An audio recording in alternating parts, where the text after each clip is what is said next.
Hi, my name is Gabrielle War. I'm a Canadian micromosaic artist working here in Italy, where I've been living for the past 20 years and working alongside master mosaic artists. Currently, I make micromosaics, 100% handcrafted by myself using the traditional methods.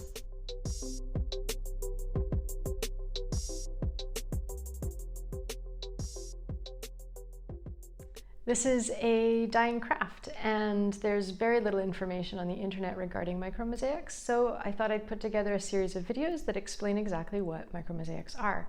If you enjoy the video, make sure to like and subscribe, hit those buttons, and if you have any comments or questions, make sure to leave them in the comment section below. That will give us visibility, and if you subscribe, we'll have you here for the next video too.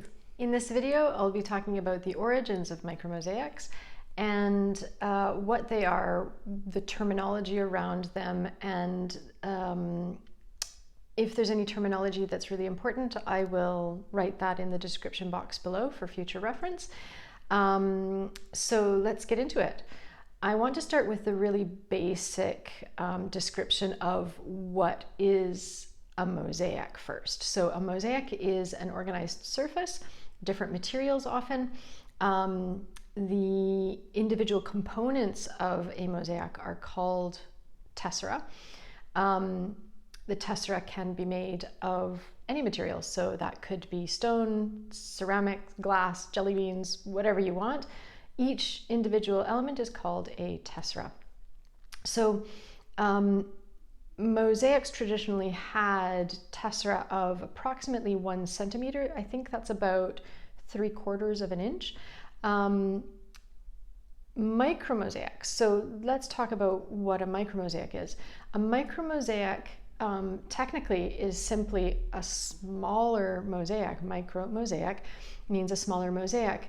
Generally, however, it refers to mosaics that have tessera that are smaller than 3 millimeters, so 3 millimeters down. There are different types of micromosaics, so we're going to talk about the different types. There are 2 basic types. There's Vermiculatum micromosaic and there's Filato micromosaic. So let's talk about those. So let's talk about Vermiculatum mosaics. These are the most ancient form of micromosaics. They were Roman, therefore pre-Christian. They started 1st century BC approximately. They were mostly made in stone.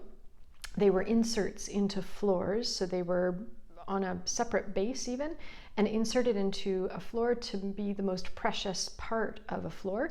And they often represented the owner of the house or the building, and it often represented how much wealth that person had.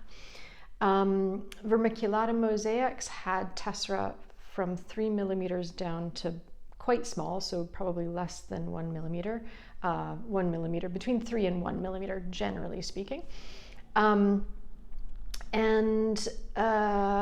This term, vermiculatum, was not used by Romans. It's a term that is more recent. It's used by scholars and historians to speak about a specific type of mosaic with small tessera, basically.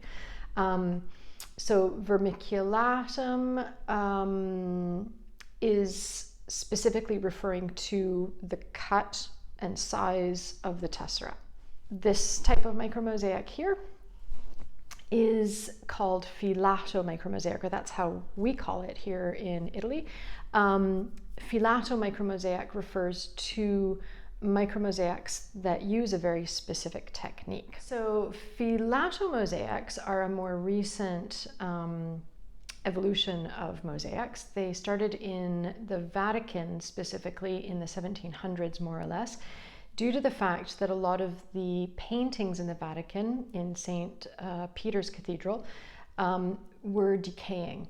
So the Vatican employed mosaic artists and asked them to reproduce these paintings in mosaic. The problem was that the mosaic artists weren't able to reproduce the same effects and all of the details of a painting using the traditional methods, so they had to invent a new method of making mosaics. This meant that they were melting down the traditional glass used for mosaics at that time, called smalty, still used today.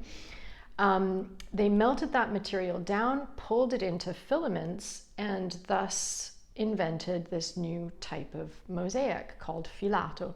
So filato, the term filato, comes from the filaments used to make this type of tessera. So to make a filato mosaic, you need to melt smalty glass, you need to shape it and pull it into filaments.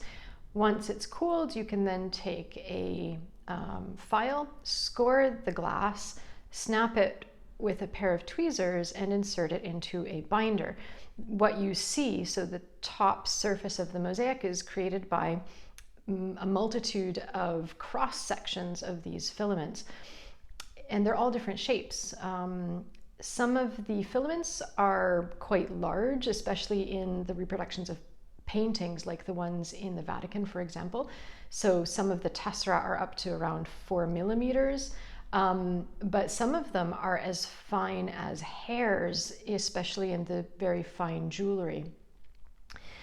The micromosaic technique was often used outside of the Vatican as a way for the same artists that were working in the Vatican to make extra money. So they would take that technique, apply it to jewelry or to snuff boxes or to jewelry boxes or brooches, for example, with scenes from Rome, like the Colosseum or the Vatican, scenes of Venice, for example, scenes from places where people from the Grand Tour had been visiting, especially Rome, because that's where they were working.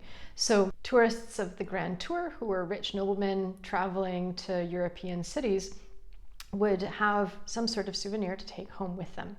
If you enjoyed this video, like and subscribe, comment if you have any questions, if you have any doubts, if you have any suggestions for future videos, and I will see you next time.